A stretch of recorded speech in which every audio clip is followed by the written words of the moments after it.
Bom dia a todos os irmãos, que Deus esteja abençoando a vida de todos nesse período de isolamento aí. Irmãos, nosso devocional hoje nós vamos meditar um pouco em 2 Crônicas, capítulo 7, versículo 14.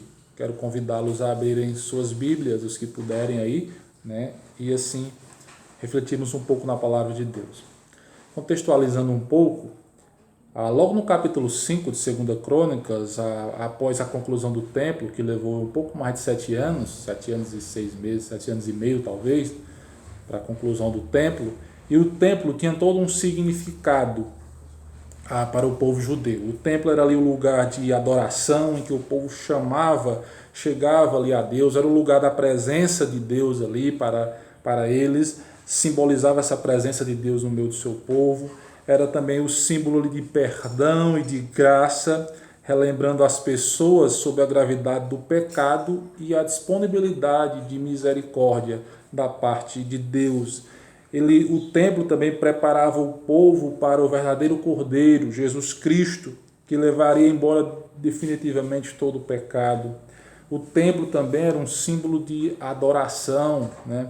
Então, a mensagem do cronista aqui, duas expressões norteiam: o templo e a aliança. A aliança aqui é a aliança davídica. Então esse elemento é claro aqui, é um elemento de promessa, né? E o povo ora a Deus, e o cronista, Salomão no caso aqui, vai orar a Deus, né? Pedindo ao Senhor, agradecendo e também pedindo que o Senhor, né, cumprisse assim com as alianças, a promessa feita a Davi. Então, embora esta forma de aliança seja muito em relação a essas promessas, as promessas que Deus fez a Davi, ela é também recorrente e é corrente aqui como principal ideia dos temas maiores aqui, como eu já mencionei, do livro de Crônicas, que os dois temas principais é a dinastia davídica e o templo de Salomão. A gente vai encontrar muito essas duas expressões falando desses dois assuntos. Então, o fundamento dessas expressões visíveis aqui, a aliança davídica, é claramente o tema central em Crônicas. A característica é a apresentação da aliança davídica feita em consequência das promessas que Deus tinha feito a Davi. Então, no capítulo 6 já, Salomão então representando aqui o povo, falando ao povo, né? Ele se dirige ao povo, falando sobre Deus e sobre o templo. E a partir do capítulo 6, versículo 12, ele começa então a orar. Versículo 12, melhor dizendo, 13, então Salomão se prostra diante do povo e na presença de Deus para orar ao Senhor, né? E no versículo 14 ele diz: ó Senhor Deus de Israel, não há Deus como tu nos céus e na terra, como tu que guardas a aliança e a misericórdia a teus servos, que de todo coração andam diante de ti. A partir do versículo 16, ele começa a sua oração ali, fazendo. Salomão pediu para que Deus tomasse provisões para quando o povo pecasse. Salomão, o versículo 14, é a resposta de um pedido de Salomão. Salomão está orando a Deus e está pedindo a Deus. Interessante observar a quantidade de vezes que aparece a expressão quando no texto. Se você ler todo o capítulo 6, você vai perceber que diversas vezes aparece. Por exemplo, versículo 22 vai dizer: quando alguém pecar contra o seu próximo.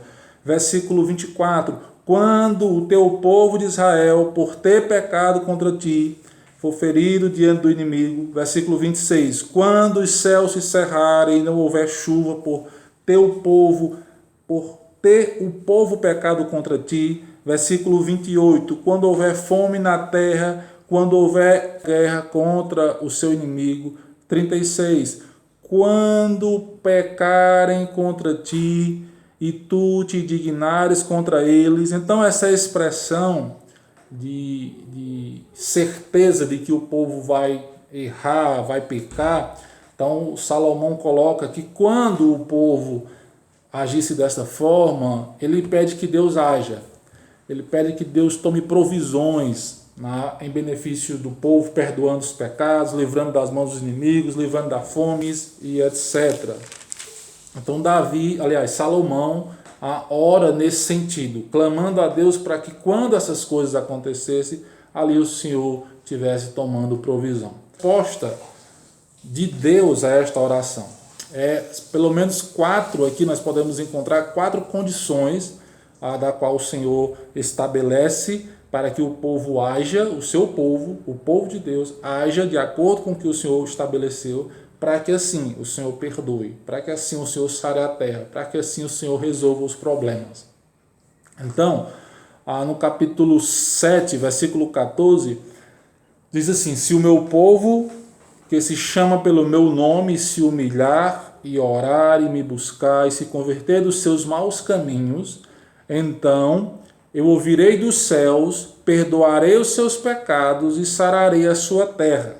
Versículo 19 diz: porém, se vós vos desviardes e deixardes os meus estatutos e os meus mandamentos que vos prescrevi, e fordes e servirdes a outros deuses e os adorardes, então vos arrancarei da minha terra que vos dei, e esta casa que santifiquei ao meu nome eu lançarei longe da minha presença, e a tornarei em provérbio e montejo entre todos os povos. Então tem a condição. O Senhor estabelece no versículo 14 o que o povo tem que fazer. Se o povo não fizer, aí então o versículo 19 será a consequência, o resultado da contínua desobediência do povo. Então os 4 conselhos ou 4 condições estabelecidas pelo Senhor está no versículo 14. Eu quero aqui compartilhar com os irmãos para que juntos possamos estar refletindo em nossas vidas e naquilo que temos agido para com o nosso Deus. Então a primeira condição que o Senhor estabelece para que haja quando o povo errar, pecar e se achegar a Deus é que o povo deve humilhar-se e admitir os seus pecados. Versículo 14 diz: se o meu povo que se chama pelo meu nome se humilhar. Então um ponto principal em resolver um problema é quando você reconhece que tem um problema. E no caso aqui, o problema é pecado. Então quando vamos nos achegar diante de Deus para que possamos ter os nossos problemas resolvidos, a primeira coisa a se fazer é admitir que pecamos, que estamos errados e que precisamos de perdão. Então precisamos humilhar, chegar-se humilhado na presença de Deus.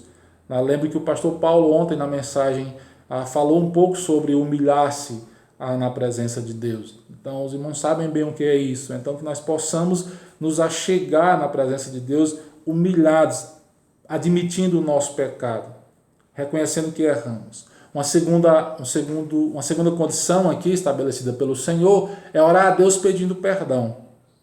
Você primeiro reconhece, admite seu pecado e o cronista, que é a palavra do Senhor, nos manda que devemos orar a Deus, pedindo perdão pelo nosso pecado.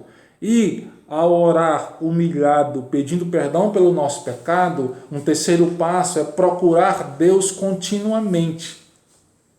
Ele diz orar e me buscar. Quanto temos buscado a Deus? Quando erramos, como é difícil muitas vezes pedir perdão e automaticamente buscar a Deus. Então esse é o passo, é pedir perdão, reconhecer, admitir o pecado, orar a Deus, e buscar o Senhor. Como eu busco? Orando mais, lendo mais a sua palavra, fazendo aquelas disciplinas espirituais básicas da vida cristã que muitas vezes são negligenciadas. E agora nesse período nós temos muito tempo para isso, podemos aproveitar bastante, para poder executar a oração, a leitura bíblica. Ele continua, um quarto conselho é voltar-se dos maus hábitos. O verdadeiro arrependimento, irmãos, é algo mais do que palavras.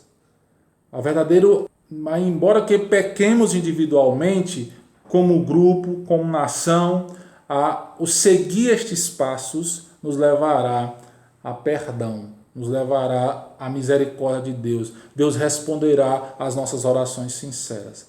Não importa o tamanho do pecado e se o pecado é individual, coletivo, o que importa é a maneira como nos achegamos a Deus. E aqui o cronista nos ensina, Salomão, por meio da da palavra do Senhor aqui, divinamente inspirado, registrando aqui a palavra do Senhor, ele escreve para nós que nós devemos achegar ao Senhor humildes, admitindo o nosso pecado, orando, pedindo perdão, procurando Deus, buscando a Deus continuamente e voltando a nossa mente para o que é bom, para o que é agradável, para o que é perfeito, né? E afastando-se daquilo que desagrada ao Senhor, afastando-se dos maus hábitos. Então, que nós vamos pecar, isso é certeza, não é se vamos, é quando vamos pecar. E quando pecamos, quando errarmos, quando desobedecermos a Deus, nós possamos ter essa atitude de humilhar e admitir os pecados, de orar a Deus pedindo perdão, de procurar a Deus continuamente e voltar-se, né, dos maus costumes. Que Deus nos ajude e nos abençoe e que possamos desenvolver uma vida devocional com Deus, que possamos, nesse período de quarentena, estar aprendendo o que é um tempo devocional, o que é um ter tempo para Deus, né? De leitura, de oração e cada vez mais se afastar do pecado. E quando o povo de Deus age desta forma, o Senhor ouve do céu, perdoa os pecados e sara a nossa terra, ou seja, resolve os nossos problemas. Em outras palavras, se não agirmos dessa forma, o Senhor não vai ouvir do céu, não vai perdoar o nosso pecado e não vai resolver os nossos problemas. Que o Senhor abençoe a vida de cada um, né, que possamos estar juntos, sempre em oração ao Senhor, clamando ao nosso bom Deus. Amém? Que Deus abençoe a todos.